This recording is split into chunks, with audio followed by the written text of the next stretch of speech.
I don't remember. Would call better now. Damn, you know, XYZ data white data show you. Aku asing ni, tapi tempat kata kita ada website ini ada tinggal. Dia nama di website ini ada ni map. XYZ point show you. Tajam file H4 elevation grid ko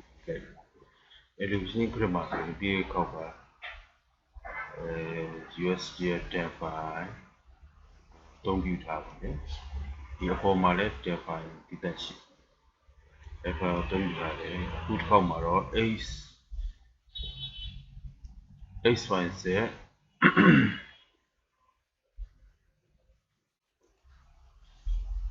XYZ grid ကိုရွေးချယ်မှာဖြစ်ပါတယ်နောက်ပြီးတော့ OK ဒီနောက်ကျွန်တော်က particle unit မှာ meter နောက်ဒီမှာ H4 လုပ်မယ် offset point offset က3 meter ထားလိုက်ပြီးတော့ဒီပေါ်ကတော့ set set value ကတော့1ပဲထားပြီးတော့ H4 လုပ်လိုက်ဖြစ်ပါတယ်ဒါဆိုရင်ကျွန်တော်ကဒီ website area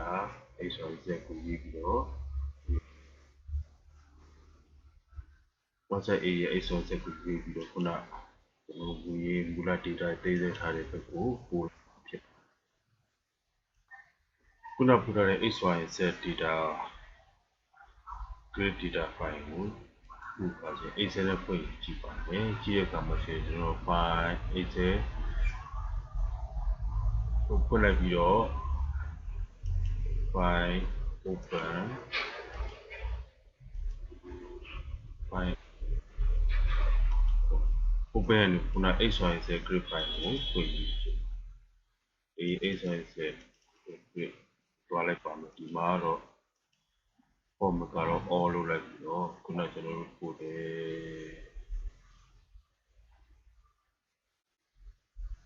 XYZ grid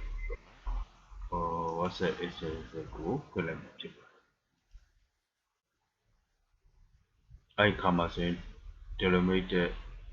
ကိုရေးထားပါတယ် next နောက်ဒီမှာကျွန်တော်က comma နဲ့ရေးလိုက်ပါတယ်ရေးလိုက်ပြီးတော့ comma ကိုရေးလိုက်ပြီးတော့ next ဆက်လက်ပြီးတော့ next finish ပေါ့နော်ဒါဆိုရင်ကျွန်တော်ဒီခုန XYZ data ကိုရရှိပါမယ် XYZ data တွေမှာဆိုရင်ဒီကောင်က listing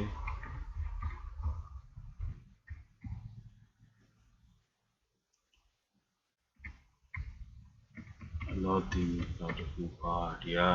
set value ပေါ့နော် elevation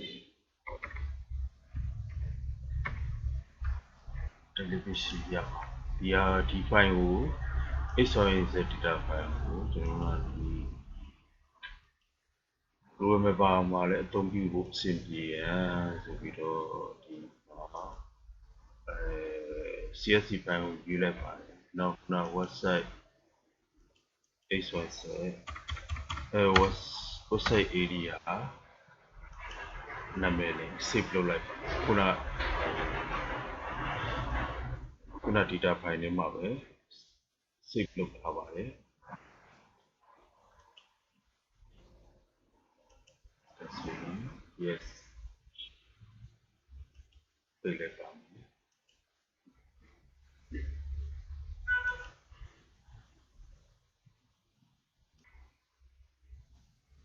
ခုန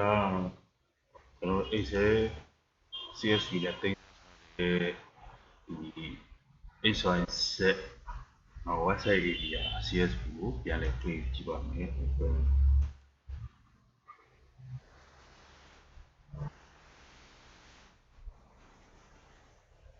တော့ဒီမှာ row first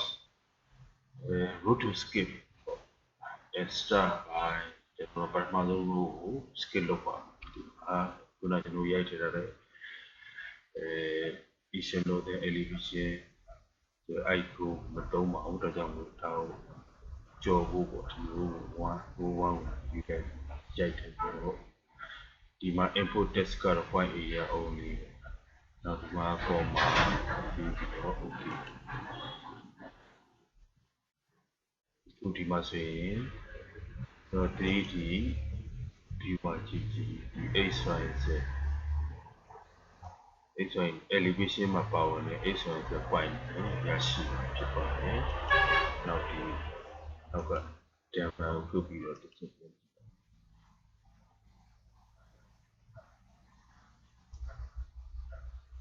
အဲ့လိုအနည်းဆက် coordinate တွေပါတယ် point တွေပြန်လည်ရရှိပါဒီရရှိလာတဲ့ point တွေကိုကျွန်တော်တို့ကတခြား soft ဒီ Excel CSV ကို Excel data ကိုသုံးပြီးတော့တခြား software များဖြစ်တဲ့ server နောက်ဒီတခြား programmable language store စသည် software တွေမှာပြန်လည်ပြီးတော့ photo ဆွဲတဲ့နေရာပြန်လည်အသုံးပြုပါတယ်။ဒါဥပမာပြရမယ်ဆိုရင်တော့ခုခါမှဆိုရင်ဒီ XYZ ဒီဘက်မှာရှိတယ်ဟုတ်တယ်ညာနောက် education Excel နဲ့ education XYZ တွေပါတဲ့ file မှာဒီဘက်ကို server နဲ့ဆွဲထားတာပုံမှန်လည်းကြည့်လို့ဒါလေးပဲဒီအဆိုရင်တော့ဒီခုန export ပြုလုပ်ထားတဲ့ XYZ data file ကို Excel မှာပို့ပြီးတော့ Excel data နဲ့ Excel file နဲ့ server မှာ control ရေးဆက်ထားတဲ့ data ဖြစ်